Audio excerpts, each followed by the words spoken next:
विरोधक तुमचे जे आहेत ते टीका करतायत, नौके उमेदवार आहे, त्यांना लोकप्रतिनिधी म्हणून काय कामं करायची हे देखील अजून माहिती नाही. त्यांना विचारण्यापेक्षा तुम्ही जनतेला विचारा मी कोण आहे, तेच याचं उत्तर तुम्हाला व्यवस्थित देऊ शकतात. तुम्ही कुठेही जा, राऊरीमध्ये जा, पाथर्डीमध्ये जा, नगर तालुक्यात कुठेही जा किंवा तालुक्याच्या बाहेर जो आपला मतदारसंघ नाही आहे त्या ठिकाणी जा आणि विचारा की अक्षय कर्डिले कोण आहेत म्हणून. राहुरीत येऊन त्यांची मनधरणी करावी लागली आणि त्यांनी माघार घेतल्यानंतर ही निवडणूक तुमच्यासाठी सोपी झाली असं म्हटलं जाते. बिनविरोधसाठी एवढा अट्टहास का? बिनविरोध निवडणुकांपेक्षा तुम्ही जे काही सहानुभूतीच्या लाटेवरती निवडणूक लढवताय, कामाच्या जोरावरती निवडणूक लढवली पाहिजे. विखे परिवारालाही आमचाच परिवार आहे, ते देखील तेवढ्याच पद्धतीने आणि ताकदीने, उलट त्यापेक्षाही जास्त या निवडणुकीमध्ये सहभागी झालेले आहेत. तनपुरेंनी जर भाजपात प्रवेश केला तर येणाऱ्या काळातली राजकीय समीकरणं कशी असतील? नमस्कार, मी प्रवीण सुरोसे. लेट्स अप मराठीमध्ये आपल्या सर्वांचं स्वागत. राहुरी पोटनिवडणुकीची रणधुमाळी सुरू झाली असून आता प्रचार अंतिम टप्प्यात आहेत. महायुतीचे भाजपचे अधिकृत उमेदवार अक्षय कर्डिले आपल्यासोबत आहेत. आपण त्यांच्याशी चर्चा करूयात. दादा, गावोगावी तुम्ही फिरतायत, प्रचार चालू आहे, कशा प्रकारे लोकांचा प्रतिसाद कसा मिळतोय? मी प्रत्येक गावोगावी ग्रामस्थांची भेट घेण्याकरता जातोय. अतिशय उत्स्फूर्त असा प्रतिसाद आहे, कारण की गेल्या ह्या 30 वर्षाच्या काळामध्ये साहेबांनी त्यांच्या राजकीय जीवनाची सुरुवात ही शून्यातून केली होती आणि आज या 6 महिन्यापासून जो परिवार साहेबांनी या 30 वर्षामध्ये कमावला आहे, घडवला आहे, तो परिवार आज माझ्यासोबत खंबीरपणे उभा आहे. प्रत्येक गावामध्ये फिरत असताना साहेबांच्या आठवणी भरपूर आहेत, की प्रत्येकाची एक नाळ साहेबांची जुडली गेलेली आणि प्रत्येक व्यक्ती मला भेटत असताना साहेबांबद्दलच्या आठवणी, त्यांचे अनुभव, त्यांनी केलेले कामं, त्यांचा असणारा रोजचा संपर्क, या सगळ्या गोष्टींची आठवण मला करून देतो, भावना व्यक्त करतो. म्हणून मला पूर्ण 100% विश्वास जनतेवरती आहे, कारण की ही जनता साहेबांनी कमावलेली जनता आहे आणि ही जनता 100% मला साथ देते आणि त्याच साथीच्या आधारावर मी भविष्याची माझी राजकीय जीवनाची वाटचाल करेन. दादा, आपण बघितलं दादा, ही पोटनिवडणूक ज्या अर्थी लागली वडिलांच्या निधनानंतर, असं कधी वाटलं होतं का राजकीय कारकीर्द अशा प्रकारे सुरू होईल तुमची? आजही मला या गोष्टीवरती विश्वास बसत नाही की मी उमेदवार म्हणून निवडणुकीला सामोरे जातोय, तेही पोटनिवडणुकीला माझ्या वडिलांच्या जागेवरती. ही अतिशय दुःखाची गोष्ट आहे माझ्या आयुष्यामध्ये. मी माझं दुर्भाग्य समजतो किंवा परमेश्वराला माझी हीच प्रार्थना राहील की कोणत्याही मुलावर कधीच अशी वेळ यावा नाही. आज ज्या पद्धतीने माझ्या राजकीय जीवनाची सुरुवात होती आहे, मला कधी स्वप्नातही वाटलं नव्हतं किंवा अजूनही या गोष्टी खऱ्या वाटत नाही. पण आज आता हे सगळ्या गोष्टी मनामध्ये लागत आहेत, पण जबाबदारी फार मोठी आहे आणि जबाबदारीचा विचार करून मी आता साहेब ज्या पद्धतीने काम करायचे जनतेसाठी, आज माझ्या मनामध्ये एकच आहे की जनतेला कधी साहेबांची उणीव बाजू द्यायची नाही. या गोष्टीचा मी पूर्णपणे प्रयत्न करतो. खरं तर आता मोठं दुःख तुमच्यावरती होतं. मात्र वडिलांनी जो जनसेवेचा वसा घेऊन राजकारणाची सुरुवात केली, आज आता तो वारसा घेऊन तुम्हाला जायचं आहे. कोणती महत्त्वाची अशी आव्हानं वाटत आहे तुम्हाला की ही सर्व गोष्टी आता तुम्हाला जनतेची सेवा करावं लागणार आहे, जनतेमध्ये राहून त्यांचे प्रश्न मार्गी लावावं लागणार आहे, मात्र दुसरीकडं जबाबदाऱ्या देखील आहे. वडिलांच्या निधनानंतर एक छत्र हरपलेलं आहे. आपण ज्या सगळ्या गोष्टी मला सांगतायत, या सगळ्या गोष्टी माझ्यासाठी नव्या नाहीत, कारण की मी जन्मल्यापासून या सगळ्या गोष्टी पाहत आलो आहे. या सगळ्या सहवास मला लाभलेला आहे पहिल्यापासून. साहेबांनी जनतेची कशा प्रकारे कामं केली ह्या सगळ्या गोष्टी मी लहानपणीपासूनच पाहत आलो आहे, कारण की माझा जन्म होण्याच्या पूर्वीच साहेब आमदार होते आणि जनतेतून ते एक सर्वसामान्य शेतकरी, दूध व्यवसाय करणारा माणूस, ज्याला जनतेने आमदार केलं, म्हणून साहेबांना त्या गोष्टीची जाणीव शेवटच्या श्वासापर्यंत होती आणि साहेब कायम ग्राउंडवर राहून काम करायचे. त्यांना प्रत्येक माणसाची काळजी होती आणि प्रत्येकाने कशा पद्धतीच्या भावना आहेत साहेबांकडून, हे सगळ्या गोष्टी त्यांना कल्पना असल्यामुळं त्यांनी त्यांच्या राजकीय प्रवास त्यांचा आपण सगळ्यांनी पाहिलाच आहे. अतिशय सामान्य जनतेमधूनच राहून केलेला आहे आणि या सगळ्या गोष्टी मी पाहत आलोय, अनुभवलेल्या आहेत. म्हणून मी आता ज्या पद्धतीने साहेब काम करत होते, मी देखील त्याच गोष्टी आता अनुकरण केलंय की मला पण तीच वाट धरून आणि त्याच पद्धतीने साहेब ज्या पद्धतीने जनतेमध्ये होते, मी देखील त्याच पद्धतीने राहून जनतेची सेवा करायची. पण आता बघितलं तर विरोधक असं म्हणतायत की नौके उमेदवार आहेत. 2024ची निवडणूक तर तुम्ही पडद्या पाठीमागची सगळी भूमिका वगैरे बजावली, मात्र ज्यावेळेस आता पोटनिवडणुकीच्या माध्यमातून तुम्हाला उमेदवारी जाहीर झाली, विरोधक तुमचे जे आहेत ते टीका करतायत. नौके उमेदवार आहेत, त्यांना लोकप्रतिनिधी म्हणून काय कामं करायची हे देखील अजून माहिती नाही. आज आता मला जर तुम्ही कोणत्याही गावात गेले, तुम्ही कुठेही जा, राऊरीमध्ये जा, पाथर्डीमध्ये जा, नगर तालुक्यात कुठेही जा किंवा तालुक्याच्या बाहेर जो आपला मतदारसंघ नाही आहे त्या ठिकाणी जा आणि विचारा की अक्षय कर्डिले कोण आहेत म्हणून, किंवा मला ओळखत नाही का कोणी.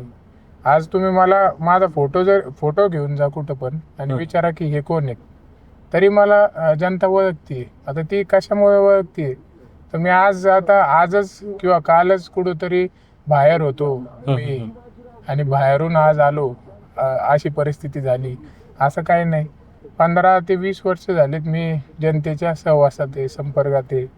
मी 10वी नंतर लगेच सुरुवात केली होती आणि सुरुवात म्हणजे छोट्या छोट्या कार्यक्रमांपासून सुरुवात केली. लोकांच्या सुखात दुःखात जाणं, साहेब ज्या ठिकाणी जाऊ शकले नाही तिथं मी जायचो. लोक मग मला प्रश्न सांगायचे. अनेक तरुणांचे कॉलेजचे कामं केले मी, ॲडमिशनचे काम केले, हॉस्पिटलचे काम करतोय. कुठं गाडी जरी धरली एखाद्या चौकामध्ये तरी मला फोन आज हक्काने येतोय आणि मी ते 15 ते 20 वर्षापासून मी त्यांचे प्रश्न सोडवते. म्हणजे असं नौका हे फक्त काही मोजके लोक म्हणत असतील ना, तर त्यांना बी माहिती आहे मी कधीपासून फिरतोय. पण आता ते असं बोलत असतील तर मला असं वाटतं हे याचं उत्तर मी देण्यापेक्षा किंवा जे तुम्हाला म्हणतायत त्यांना विचारण्यापेक्षा तुम्ही जनतेला विचारा मी कोण आहे, तेच याचं उत्तर तुम्हाला व्यवस्थित देऊ शकतात. पण आता विषय असा होता की प्राजक्त तनपुरेंबाबत येऊ आपण. प्राजक्त तनपुरे निवडणुकीच्या रिंगणात होते, त्यांची इच्छा होती की निवडणूक लढवण्याची, मात्र भाजपच्या वरिष्ठांना थेट राहुरीत येऊन त्यांची मनधरणी करावी लागली आणि त्यांनी माघार घेतल्यानंतर ही निवडणूक तुमच्यासाठी सोपी झाली असं म्हटलं जातंय. आता त्यांची निवडणुकीमध्ये उभा राहण्याची इच्छा होती ही त्यांनी व्यक्त केली, बरोबर. पण भारतीय जनता पार्टीच्या आमच्या सर्व नेते मंडळींनी त्यांना विनंती केली आणि त्या विनंतीचा त्यांनी मान सन्मान ठेवला. आता या परिस्थितीमध्ये आपण निवडणुकीला सामोरे जायचं, आज त्यांना देखील तेवढी भावनिकता आहे, त्यांच्या मनामध्ये देखील तेवढा साहेबांविषयी आदर मान सन्मान आला. कारण की एक ठीक आहे, राजकीय क्षेत्रामध्ये विरोधक असणं म्हणजे काही कुठं शत्रू किंवा दुश्मन नाही. म्हणजे एक तो राजकीय क्षेत्रामध्ये समजा आता 2 जणांना काम करायचं असलं एका जागेसाठी, तर 2 जण उभा राहतात, बरोबर, आणि मग कोण जिंकतं कोण हारतं, म्हणजे लगेच ते दुश्मन झाले किंवा शत्रू झाले एकमेकाचे, असे नाही. आता त्यांना देखील तेवढी भावना साहेबांच्या प्रती आली, कारण की ही घटना साहेबांची घडण्याच्या नंतर ते देखील घटना घडल्या बरोबर घरी आले होते, बरोबर. त्यानंतर 5-6 दिवसानंतर देखील ते पुन्हा एकदा मला भेटण्यासाठी आले होते. म्हणजे असं की वाईट यांनी नाही, पण आज त्यांच्या मनात देखील भावना आली की आता असा प्रसंग घडलाय एका परिवारावरती, आमच्यावरती, त्यांच्याकडून कसा हातभार लागेल किंवा आम्हाला सहकार्य होईल, ही भूमिका त्यांनी मनामध्ये ठेवून आम्हाला यामध्ये सहकार्य केले. पण आता भाजप त्यांनी जर प्राजक्त तनपुरे भाजपात आले तर स्वागतच आहे, रवींद्र चव्हाण म्हटले, त्यानंतर तुम्ही देखील म्हटले की त्यांचं आम्ही स्वागतच करू भाजपमध्ये आले तर. पण उद्या मग ही राजकीय गणित कशी जुळून येतील? जर तनपुरेंनी जर भाजपात प्रवेश केला तर येणाऱ्या काळातली राजकीय समीकरणं कशी असतील? आता भारतीय जनता पार्टीमध्ये ते आले तर आता मी भारतीय जनता पार्टी म्हणून आज उमेदवार म्हणून निवडणुकीला सामोरे जातोय. उद्या जनतेच्या आशीर्वादाने मी निवडून आल्याच्या नंतर भारतीय जनता पार्टी आणि महायुतीचं काम आपल्या मतदारसंघामध्ये सर्वसामान्य जनतेचं काम करण्यासाठी सुरुवात करेल. हम्म. आणि ते भारतीय जनता पार्टीमध्ये आले तर त्यांना जो मानणारा वर्ग आहे, हम्म. हम्म. त्यांचे जे समजा कार्यकर्ते आहेत, त्यांना देखील आल्याच्या नंतर काम करण्यामध्ये सोपं जाईल. असं काही नाही की विरोध असला तरच काम होऊ शकतो. नाही, पण आता पुढच्या टर्मला जर आपण 2029चा विचार केला तर ते पण पुन्हा एकदा निवडणूक लढवण्याच्या तयारीत असतील, तर मग त्यावेळेस हे गणित कसं जुळून यायचं? आता आजची परिस्थिती आपण आज पाहिलं पाहिजे. आपण डायरेक्ट 2029 पर्यंत पोहोचलोय. आपल्याला माहिती आहे की रोज बरोबर आहे. इथंच नाही, हम्म. महाराष्ट्रात नाही, भारत देशामध्ये रोज अनेक वेगळ्या वेगळ्या गोष्टी घडतायत. हम्म. हम्म. आपण म्हणजे त्या आज सांगू शकत नाही की उद्या काय होईल बरोबर. किंवा परवा काय होईल किंवा अजून महिन्यानी वर्षांनी काय होईल, या गोष्टीच्या काही कल्पना ठेवू शकत नाही. हम्म. आपण फक्त एवढंच धोरण डोक्यामध्ये ठेवलं पाहिजे की आता मी भारतीय जनता पार्टी म्हणून उमेदवार आहे. उद्या मी निवडून आल्याच्या नंतर जनतेची सेवा, काम, जनतेच्या सुखदुःखामध्ये जाणार आहे. त्यांचं पूर्णपणे माझ्यावर जी जबाबदारी टाकली आहे जनतेने, ती मी पूर्ण चांगल्या पद्धतीने पार पाडणार आहे.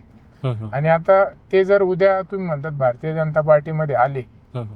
तर निश्चित मी तर त्यांचं स्वागत करतो की आज मी काम करतोय, ते माझ्या उद्या सोबत आले.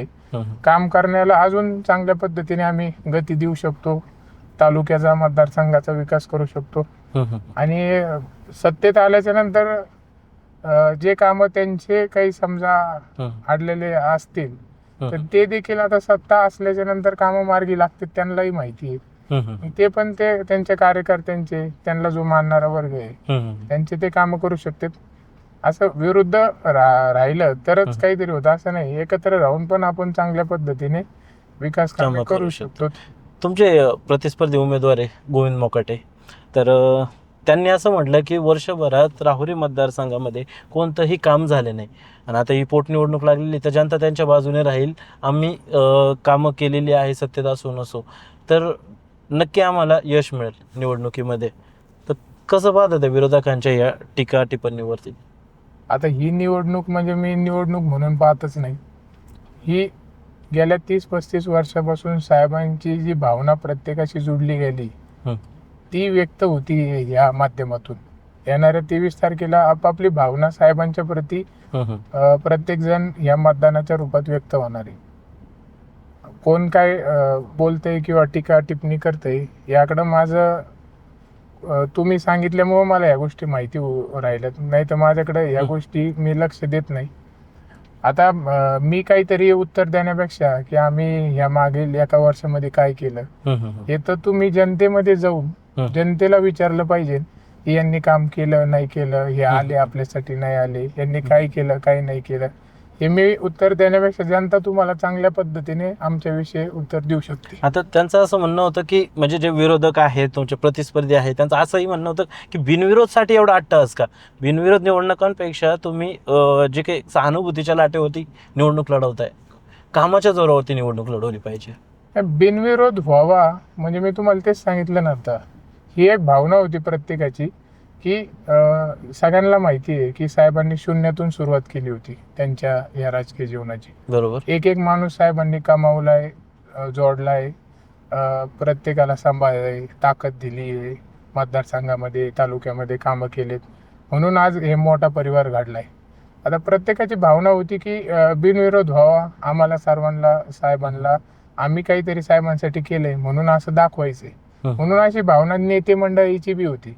त्यांनी फक्त सगळ्यांना विनंती केली की एवढ्या वेळेस साहेबांसाठी आपण बिनविरोध द्यावा, त्या पलीकडे दुसऱ्या कोणत्या गोष्टी काही केलेल्या नाही.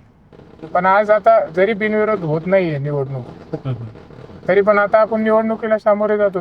मुख्यमंत्री देवेंद्रजी फडणवीस साहेबांनी आधीही सांगितलं की बिनविरोध करण्याचा प्रयत्न आहे आमचा, पण जर समजा नाही बिनविरोध झाली तर आम्ही ताकदीने लढायला देखील तयार आहे. आणि आता आपण त्याच गोष्टी घेऊन पुढे जातोय. आणि 100% मला विश्वास आहे की सगळे मिळून आज जे काही रात्रंदिवस माझ्यासाठी प्रयत्न करतात हे आयुष्यभर मी यांचा ऋणी असेल. आणि निश्चित मला विश्वास आहे की जनता मला साहेबांच्या रूपात निवडून देईन आणि जनतेला देखील साहेबांच्या रूपानेच मी भविष्यामध्ये काम करून दाखवेल. आणि निश्चितपणे सगळे मिळून प्रयत्न करतात, त्याबद्दल मी आभारी आहे सर्वांचा. रिंगणात आहे संग्राम जगताप, ते स्वतः आमदार आहेत. तुमच्या भगिनी देखील प्रचारामध्ये तुम्हाला चांगल्या प्रकारे सहकार्य करतायत. म्हणजे पूर्ण एक कुटुंब तुमच्या सोबत आहे प्रचारामध्ये. काय वाटतं एकंदरीत, काय मनामध्ये भावना आहे? हे सर्व कुटुंब तुमच्या मदतीसाठी उतरलंय. आता माझा परिवार आहे तर माझ्यासाठी करणारच आहे. आता गेल्या अनेक वर्षांपासून आमच्या पूर्ण राजकीय जीवन जे आमचं गेलंय, आम्ही सर्वांनी साहेबांना सगळ्या गोष्टी हँडल करायच्या किंवा राजकारण कशा पद्धतीने करायचं, राजकारण करत असताना आपला समाजसेवेचा वासा कसा जपायचा, बरोबर. या सगळ्या गोष्टी पाहत आलोय. आणि इथून मागील काळामध्ये पूर्णपणे साहेब सगळ्या गोष्टी जबाबदारी स्वतःवर घेऊन सगळ्या गोष्टी पार पाडायचे. पण आज आपल्याला माहिती आहे की साहेब नाहीत आपल्यामध्ये, आणि पहिल्यांदा साहेब नसताना ही निवडणूक होती. म्हणून आज साहेब ज्या गोष्टी जे काम करायचे, आज प्रत्येक कुटुंबातला माझा सदस्य, माझे नातेवाईक, पाहुणे, माझ्या कुटुंबातले सदस्य, सगळा माझा मित्रपरिवार, साहेबांचा मित्रपरिवार, साहेबांसोबत 30 वर्षामध्ये जुळलेला प्रत्येक एक माणूस, सर्व नेते मंडळी, हे सगळे आज साहेब नसल्यामुळं साहेब जी जबाबदारीने करायची, आज प्रत्येकाने आपापल्या पद्धतीने आपापली जबाबदारी उचलून या निवडणुकीमध्ये आपलं योगदान असावा असा प्रयत्न करतोय. म्हणजे आता नगर जिल्हा म्हटलं की विखे कुटुंब, विखे फॅक्टर खूप महत्त्वाचं मानलं जातं. विधानसभा निवडणुकीमध्ये ते दिसूनही आलं की महायुतीच्या 10 जागा आल्या. मग आता ह्या निवडणुकीत तुम्हाला सुजय विखे असतील किंवा पालकमंत्री राधाकृष्ण विखे कशा प्रकारे मदत होतीये किंवा त्यांनी निवडणुकीची धुरा कशा प्रकारे सांभाळली आहे? आता विखे परिवार म्हणजे माझा स्वतःचाच परिवार आहे. माझ्यासोबत 6 महिन्यापासून ते खंबीरपणे उभा आहेत. नामदार राधाकृष्ण विखे पाटील साहेब हे वडिलो समान मला प्रेम देत आहेत. आणि सुजय दादा तर एक माझा मोठा भाऊ म्हणून माझ्यासाठी रात्रंदिवस ते पाहत आहेत. या निवडणुकीची पूर्णपणे जबाबदारी त्यांनी घेतलेली आहे. कारण की त्यांचा आणि साहेबांचे कसे संबंध होते हे तुम्ही सगळ्यांनी गेल्या अनेक वर्षांमध्ये पाहत आलात. बरोबर. की किती मैत्री होती, किती प्रेमाचे संबंध होते. शेवटच्या दिवशी देखील साहेबांचा दिवस हा त्यांच्यासोबतच होता. की त्यांच्याच घरी साहेब गेलेले होते. बरोबर. जेवण सप्त्याचा कार्यक्रम होता. हो हो. म्हणजे एवढं असं प्रेमाचं आणि एक भावनिक संबंध त्या परिवाराचे आणि आमचे तयार झालेले आहेत. म्हणून आता हे आयुष्यभर आमचे संबंध साहेबांनी जोडलेले आहेत. हे संबंध एक कुटुंब म्हणूनच आम्ही एकमेकाकडे सदस्य म्हणूनच पाहतो. जसं आता तुम्ही म्हणले की माझ्या बहिणी, माझे दाजी, माझा परिवार, नातेगोते सगळे ह्या निवडणुकीमध्ये सक्रिय आहेत. तेवढेच आज आम्ही विखे परिवारालाही आमचाच परिवार आहे. ते देखील तेवढ्याच पद्धतीने आणि ताकदीने, उलट त्यापेक्षाही जास्त या निवडणुकीमध्ये सहभागी झालेले आहेत. दादा, आता तुम्ही प्रचारात फिरतायत, जे साहेबांसोबतचे कार्यकर्ते होते, जे त्यांचा एक जनसंपर्क होता पहिल्या पूर्वीपासून, म्हणजे सत्तेत असो नसो त्यांनी लोकांशी नाळ मात्र जोडलेलीच ठेवली. कुठलाही संपर्क कधी त्यांनी तोडला नाही. आता तुम्ही प्रचारात फिरतायत तर जुने कार्यकर्ते देखील भेटत असतील, साहेबांची काही आठवणी वगैरे काही सांगतायत का? भरपूर आठवणी आहेत साहेबांच्या. आता मी एखाद्या गावामध्ये एखाद्या व्यक्तीसंग बोलायला लागलो तर तो व्यक्ती त्याच्या इतक्या भावना व्यक्त करतो, साहेबांच्या प्रती इतक्या आठवणी तयार झालेल्या आहेत. फोटो साहेबांसोबत काढलेले, बरोबर, 95 मध्ये, 99 मध्ये, 2000 सालामध्ये, 2010 मध्ये, त्यानंतर म्हणजे ह्या पूर्ण 30 वर्षाच्या प्रवासामध्ये, म्हणजे आमदार झाल्यापासूनच नाही तर त्याच्या अगोदर साहेब सरपंच होते बुरानगर गावाचे. बरोबर. त्याच्या आधीपासून म्हणजे साहेबांचा प्रत्येक माणूस मला आठवणी दाखवतोय. लग्नाचा अल्बम उघडून दाखवतील आमच्या लग्नाला आलेले त्यावेळेचे फोटो. त्यावेळी एवढं टेक्नॉलॉजी थोडी कमी होती, त्यावेळेसचे ते व्हिडिओ, म्हणजे अनेक गोष्टी. आता मी गावगाव फिरत असताना प्रत्येक जण मला साहेबांविषयी बारीक गोष्टींपासून तर मोठ्या गोष्टींपर्यंत सगळे आपले अनुभव, माहित्या, परत कुठंही आम्ही जर आता समजा प्रचार फेरी घेतली आणि कुठंतरी आम्ही जर सभा घेण्याची ठरवली एखाद्या सभा मंडपामध्ये, तर तो लगेच व्यक्ती उठून म्हणतो की हा सभा मंडप आपण जो ज्याच्यात बसलोय तो साहेबांनीच आम्हाला दिलेला आहे. बरं. परत एखाद्या वाड्या वस्तीवरती गेलो तर ते लोक म्हणते तुम्ही आज आमच्यापर्यंत इथवर आले, पण हा रस्ता पण साहेबांनीच करून दिलेला आहे. म्हणजे अशा असंख्य आठवणी आहेत साहेबांच्या प्रत्येकाशी जुडल्या गेलेल्या. त्यामुळं आज आता तुम्ही फिरत असताना तुम्हाला सगळ्या गोष्टी बरोबर जाणवत आहे. कारण जुने मिळत आहेत, जुने कार्यकर्ते. जुने नवीन. हम्म. म्हणजे आता ह्या निवडणुकीमध्ये मी असं पाहिलं की बऱ्याच वेळेस असं होतं की ज्येष्ठ तरुण वयोसमान नसल्यामुळं थोडं मागं पुढं होतं. पण आता ह्या निवडणुकीमध्ये तुम्ही अनुभवताय, आता आपली प्रचार फेरी चालू आहे, सगळ्या वयाचे लोक याच्यामध्ये आहेत साहेबांसोबत. म्हणजे साहेब लहान असतानापासून जो माणूस साहेबांसोबत जोडला गेलेला आहे, साहेबांचा मित्र सहकारी, साहेब ज्यांच्या इथं दूध घालायचे, त्यानंतर साहेब ज्या तालमीमध्ये कुस्त्या करायचे त्यांच्या सोबत असताना पैलवान, त्यानंतर त्यांनी सरपंच झाल्यापासून त्यांच्या सोबत असणारी, आमदार झाल्यापासून मंत्री असताना त्यांच्या संग जोडलेली, जिल्हा बँकेमध्ये काम करणारी, बाजार समितीमध्ये वरचे सर्व नेते मंडळी महाराष्ट्राचे. म्हणजे हे सगळे लोक आपण पाहतोय की प्रत्येक जण या निवडणुकीमध्ये आज आपल्या सोबत उतरलेला. एक राजकीय तालमीमध्ये वडिलांकडून कोणते डावपेच म्हणजे शिकायला मिळाले? तुम्ही नेहमी वडिलांसोबत प्रचारात देखील असायचे. 2024ची निवडणूक तर तुम्ही पूर्णपणे तुमच्या खांद्यावर घेतली होती. कोणते असे राजकीय डावपेच वडिलांकडून आवर्जून शिकण्यासारखे होते की ज्याचा उपयोग तुम्हाला आता या निवडणुकीत पाहायला मिळतोय? साहेबांचं राजकीय डावपेच असं काही नव्हतं. साहेबांनी पूर्ण त्यांचं आयुष्यच सर्वसामान्य जनतेसाठी दिलेलं होतं. त्यामुळं जनतेने त्यांना गेल्या अनेक काळापासून म्हणजे नाही आमदार म्हणून किंवा नेता म्हणून किंवा आमच्या कुटुंबातला सदस्य म्हणून स्वीकारलेलं होतं.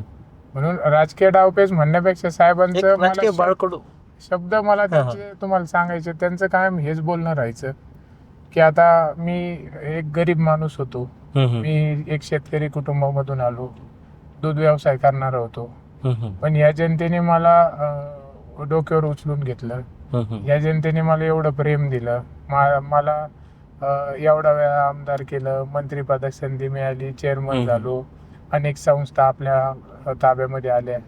म्हणजे अनेक म्हणजे त्यांना प्रत्येक गोष्टीची जाणीव होती. बरोबर. म्हणजे एक माणूस जो त्यांच्यासाठी काम करतोय, फिरतोय ह्या प्रवासामध्ये, ज्यांनी साहेबांसाठी जे केलं, या प्रत्येक गोष्टीची जाणीव असल्यामुळं त्यांचं मला सांगणं कायम राहायचं की ह्या जनतेने आपल्याला एवढं प्रेम दिलंय, भविष्यामध्ये आपल्याला काही मिळू नाही मिळू, कुठलं पद मिळू नाही मिळू किंवा आपलं राजकारण होऊ नाही होऊ किंवा काही होऊ, जे काही होईल ते, पण ह्या जनतेला मात्र आपल्याला कधीच सोडायचं नाही शेवटच्या श्वासापर्यंत. आणि ह्या जनतेची आपण सेवाच करत राहायची आहे. कुणी येऊ काम घेऊन आल्याच्या नंतर आपल्याला त्याला मान सन्मान द्यायचा, त्याचा पूर्ण प्रयत्न आपण करायचा काम करण्याचा. कोणत्या गोष्टीची एखाद्याने आपल्याकडे इच्छा व्यक्त केली किंवा मागणी केली तर त्या 100% पूर्ण करायच्या. सुखादुःखामध्ये वेळेवर पोहोचायचं.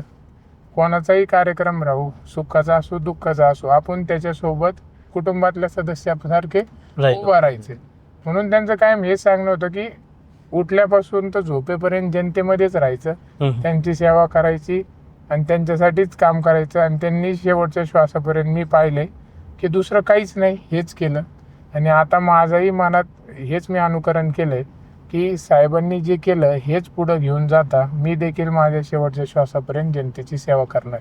मग आता 2024ची निवडणूक बघितली आपण की हिंदुत्वाचा मुद्दा खूप जोरात होता आणि तुमचा मतदारसंघ बघितला, राहुरी मतदारसंघामध्ये पण काही अनुचित प्रकार घडले गेले, लव जिहाद प्रकरण असतील, काही धार्मिक तेढ निर्माण होणाऱ्या गोष्टी असतील.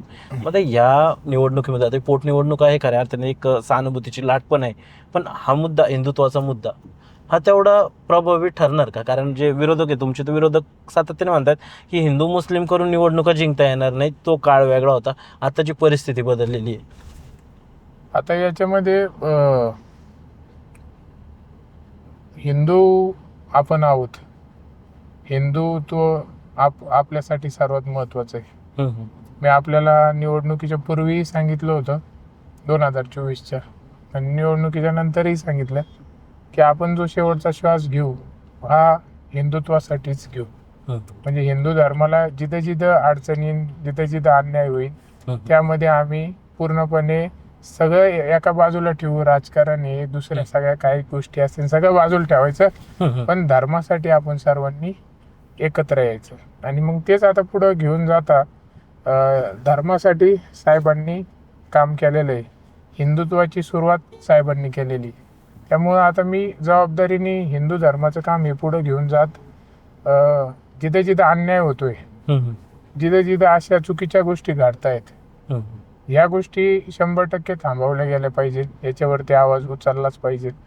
आणि आपला धर्म आज कायम सुरक्षित ठेवावं ही माझी जबाबदारी आहे. आपल्या मुली आहेत, आपले मुलं आहेत, आपले म्हणजे समाजाचा कुठलाही घटक असो हा पूर्णपणे सुरक्षित राहिला पाहिजे, यासाठी आम्ही काम करतोय. आणि आता उद्या राजकारणाचं काही होऊ नाही होऊ, राजकारण येते, पण आम्ही हिंदू धर्मासाठी शेवटच्या श्वासापर्यंत काम करत राहणार. दादा एक परत आपण राजकारणातल्या मुद्द्याकडे येऊ. व जर यदा कदाचित असं की तनपुरेंनी माघार घेतली नसती आणि तनपुरे निवडणुकीच्या रिंगणात असते, तर तुमच्यासाठी काय महत्त्वाचं आव्हान राहिलं असतं? कारण ते माजी राज्यमंत्री राहिलेले, शहरासह मतदारसंघावर एक त्यांची चांगली पकड होती. आता जी गोष्ट आज नाही त्या गोष्टीवर आपण पण 2029ला जर 2029ला अशी परिस्थिती आली गेली तर गोष्टी होतच नसतात. पण आता त्यांनी काही आश्वासनावरती जी रियालिटी आहे ती रियालिटी पाहून आपण पुढे चाललो पाहिजे, रियालिटीवर बोललो पाहिजे. पण आता भाजपच्या वरिष्ठांना तनपुरेंना माघार घेण्यासाठी खूप एक कष्ट करावं लागले किंवा कष्ट कुठलेही नाही. किंवा तुम्ही मागाशी काही म्हणले 8 तास भरपूर होता बिनविरोध करण्यासाठी, असा कुठला 8 तासही नव्हता. त्यांनी फक्त साहेबांच्या प्रेमापोटी विनंती त्यांना केली आणि त्यांच्याही मतदारसंघासाठी अनेक मागण्या होत्या. त्यांनाही आता हे पद कशासाठी मिळवायचं होतं, तर जनतेचे प्रश्न सोडवण्यासाठी त्यांचे काम त्यांना करायचे होते.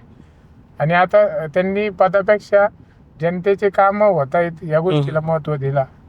आणि त्यामुळं खरं म्हणजे त्यांनी निवडणूक न लढवणं हे भावनिकतेने बी समजून घेतलं. आणि त्यांच्या ज्या निवडून आल्याच्या नंतर जे कामं त्यांना करायचे होते ते पण कामं होत आहेत. त्यामुळं खरं म्हणजे त्यांनी माघार घेतली. साहेबांचं पहिल्यापासून हेच होतं की तुला ज्या गोष्टीमध्ये आवड आहे तू त्या गोष्टी करू शकतो. तुला ज्या क्षेत्रामध्ये करिअर करायचंय त्या क्षेत्रामध्ये तू करिअर कर, त्यासाठी कष्ट कर. आणि जर तुला राजकारण करायचं असलं, मला ते म्हणायचे की स्वतःचं कर्तृत्व सिद्ध करायचं, मग राजकारण करायचं. आणि राजकारण करायचं असलं तर रक्ताचं पाणी करावं लागतं, ते मला म्हणायचे. आणि मी ते साहेब करत होते ते पाहिजोच. आणि निश्चित आज आता राजकीय क्षेत्रामध्ये मी उतरलोय, अशा परिस्थितीत उतरलोय. म्हणून येणाऱ्या काळामध्ये आता ज्या लोकांना मी भेटलेलो आहे, मी अनेक लोकांची कामं केली, समस्या सोडवलेल्या आहेत. या राजकीय प्रवासामध्ये मी 15-20 वर्षापासून आहे. 2000 मला वाटतं 2010-11 पासून मी सुरुवात केली होती. म्हणजे भरपूर अनुभव आहे, माहिती मला आहे. आज प्रत्यक्ष निवडणुकात नाही म्हणून कदाचित असं होतंय आता की नौखा नवीन हे शब्द कमून आहेत. कारण की पहिल्यांदा निवडणुकीला मी उभा आहे. बरोबर. तसं मी नवीन काहीच नाही. सगळ्यांना माझा चेहरा माहिती आहे, सगळ्यांना माझा स्वभाव माहिती आहे, सगळ्यांना माझा मोबाईल नंबर माहिती आहे, सगळ्यांच्या अल्बम मध्ये माझा फोटो असेल. म्हणजे सगळीकडे जनसंपर्क आहे. मात्र फक्त निवडणूक पहिल्यांदा मी करतोय त्यामुळे सगळ्यांना वाटतंय नौका आहे. आता मी अनेक कामं केलेत, शेतकऱ्यांचे भरपूर कामं केलेत, कॉलेजच्या मुलांचे ऍडमिशनचे कामं केलेत, शाळेच्या मुलांचे ऍडमिशनचे कामं केलेत. अधिकारी वर्गाला पण मी कुठेही काही शेतकऱ्यांचे प्रॉब्लेम असले, डीपी असो, विजेचा प्रॉब्लेम असो, MSCBचं काही उद्भव काही जरी असलं तर अनेक असे, आता मला सांगता येणार नाही मी किती अनेक राजकीय प्रवासामध्ये आता साहेबांना समजा काही लोक फोन साहेबांना करता येत नव्हतं, समजा तरुण मुलांना काहींना म्हणजे बरोबर. एक आदर होता त्यांच्यावर. आणि साहेबांना भीती वाटते की बुवा थेट हा. त्यांना संपर्क म्हणजे कसा करावा. वयामुळे एक आदर आणि, बरोबर. प्रेमाची भीती होती. हा. त्यामुळे ते मला फोन करायचे आणि मी त्यांचे प्रश्न सोडवायचो. हम्म. म्हणून नवीन काही नाही, मला सगळा मतदारसंघही माहिती आहे, मतदारसंघातले प्रश्नही माहिती आहेत, गावोगावी प्रश्न माहिती आहेत, गावोगावी आमचे साहेबांवर प्रेम करणारा प्रत्येक माणूस मी ओळखतो नावाने. सगळ्यांचे मोबाईल नंबर माझ्याकडे आहेत आणि सगळे मला ओळखतात. म्हणून हे फक्त एक इश्यू झालाय की नाही का, नौका मला वाटतं नौका कोण असतो जो माहिती म्हणजे काहीच माहित नाही की आपण कुठं फिरतोय. मतदारसंघ कसा आहे, मतदारसंघातले लोक. मग दादा आणखी एक असा विषय आहे की समजा लोक जनतेने मतदार राजाने तुम्हाला कौल दिला आणि उद्या निवडून तुम्ही आलात, तर लोकप्रतिनिधी म्हणून तुम्ही अधिवेशनात असेल किंवा तुमच्या मतदारसंघातले कोणते महत्त्वाचे प्रश्न घेऊन पहिल्यांदा आवाज उठवणार किंवा ते प्रश्न मार्गी लागले पाहिजे, जे वडिलांचं अधुरं स्वप्न होतं ते तुम्ही पूर्ण करण्यासाठी तुमचा प्रयत्न राहील? अनेक भरपूर कामं आहेत. साहेबांचं स्वप्न मी आपल्याला सांगितलं की प्रत्येक भागामध्ये वेगळं होतं. आता प्रत्येक भागाची अपेक्षा वेगळी. आज आपण आता इथं पाहतोय मांडवे गावामध्ये आलोय, इथल्या लोकांचे प्रश्न वेगळे, त्यांच्या अपेक्षा आणि मागण्या वेगळ्या आहेत. साहेबांचा जो आराखडा प्रत्येक गावगावी होता, म्हणजे ज्या ज्या गावात जी जी अडचणी, जे प्रश्न आहेत ते मार्गी लावायचे होते. विधान भवनामध्ये गेल्याच्या नंतर प्रथमतः मी सगळे आपला जो शेतकरी वर्ग आहे, सगळ्यात मोठी समस्या म्हणजे प्रत्येक गावात लाईट आली पाहिजे, प्रत्येक गावाला पाणी मिळालं पाहिजे. ह्या दोन्ही गोष्टींपासून कोणी वंचित न राहणं हे माझं काम आहे. त्यानंतर गावोगावी ज्या ज्या मागण्या आहेत, सभा मंडप आहे, रस्ते आहेत, पेविंग ब्लॉक आहे, अनेक वेगळ्या वेगळ्या प्रकारच्या मागण्या मला त्या येणाऱ्या काळात सरकारच्या माध्यमातून पूर्ण करायच्या. एकच शेवटचा प्रश्न, 23 तारखेला मतदान पार पडणार आहे, एक नागरिकांना मतदार राजांना काय आव्हान करणार? सर्वांना माझी विनंती आहे की येत्या 23 एप्रिलला आपलं पोटनिवडणुकीचं मतदान होतंय. साहेबांवरती आपण जे प्रेम केलेलं आहे त्याचा मी आयुष्यभर ऋणी असेल, कारण की तुम्ही ह्या 6 महिने मला मोठी ताकद एक परिवारातल्या सदस्याप्रमाणे दिलेली. आपण सर्वांनी जो विश्वास आता माझ्यावर टाकला आहे तो 100% आपल्याला मी एक गोष्टीची खात्री देतो की येणाऱ्या काळामध्ये 2029 पर्यंत नव्हे तर आयुष्यभर मी जे प्रेम असून मला देता येत मतदानाच्या रूपात त्याचा ऋणी असेल आणि आयुष्यात शेवटच्या श्वासापर्यंत साहेबांप्रमाणे तुमच्यासाठी काम करत राहीन. तर 23 तारखेला मात्र आपण न चुकता, न निवडणूक हलक्यात घेता, मोठ्या संख्येने येऊन जास्तीत जास्त मतदान घडावा ही अशी सगळ्या मतदारांना माझी नम्र विनंती. तर हे होते अक्षय कर्डिले, विजयाचा पूर्णपणे कॉन्फिडन्स व्यक्त करत 4 मेला गुलाल आपलाच असणार आहे असं ठाम मत त्यांनी व्यक्त केलं आहे. सोशल मीडियाच्या भाऊ गर्दीत विश्वासार्हतेने चकाकणारे नाव म्हणजे लेट्सअप मराठी. सगळ्यांना, सगळ्या नागरिकांना ती स्पीच, ती लेट्सअप वरील मुलाखती म्हणजे विचारांचा खजिना. त्यानंतरच्या निवडणुकीमध्ये मला सोडून गेले. बातम्या केवळ वस्तुस्थिती सांगणाऱ्या, न प्रोपगंडा, फक्त जनतेचा अजेंडा. क्योंकि आने वाला कल जाने वाला है, जाने वाला कल आने वाला है. राजकारण, मनोरंजन असो की क्रीडा क्षेत्र, महाराष्ट्राची स्पंदने संवेदनशीलतेने टिपणारे माध्यम म्हणजे लेट्सअप मराठी. जगासोबत एक पाऊल पुढे राहण्यासाठी लेट्सअपचे ॲप, सोशल मीडिया आणि वेबसाईट सोबत कनेक्टेड रहा.